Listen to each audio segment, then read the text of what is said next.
Hey, this is Matt Scobel, and you're listening to the People, Place, Thing podcast. Yeah, it's been around since 1792, and Napoleon used to wear it. And 4711 apparently is the number, the street number of the company in Cologne. Oh. And that's why Cologne is Cologne. Designed after what Napoleon had made specifically for his soldiers, so they could put it in their boot. And when they were on furlough going to the houses of ill repute, they could freshen up. I always joke with the customers, if you can't smell this, your nose is out of joint. So obviously this is a pretty special episode for me. This is the first interview that we ever recorded for People, Place, Thing. Now, the People, Place, Thing podcast is really going to be an audible ride. I'll be traveling across Canada from coast to coast, all 10 provinces and all 3 territories, and what I'm really looking for are some of the most interesting Canadians that I can find across our country. So this year is Canada's 150th year anniversary. So for that, I'm going to be on the road for 150 days, going on location to the place that these people find special to talk about the thing that makes them so interesting.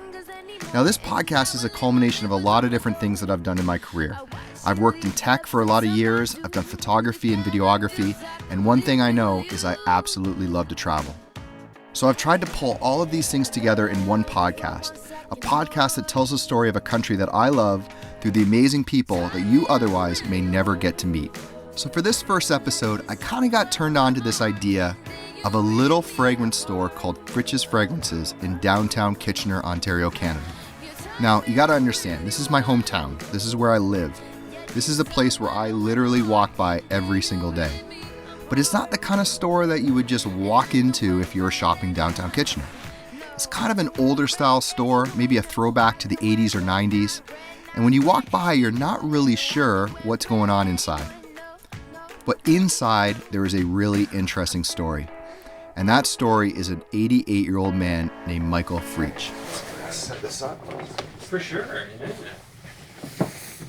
What are you thinking? So what type of people come into the store now, today? What type of customers do you see? Turn that off.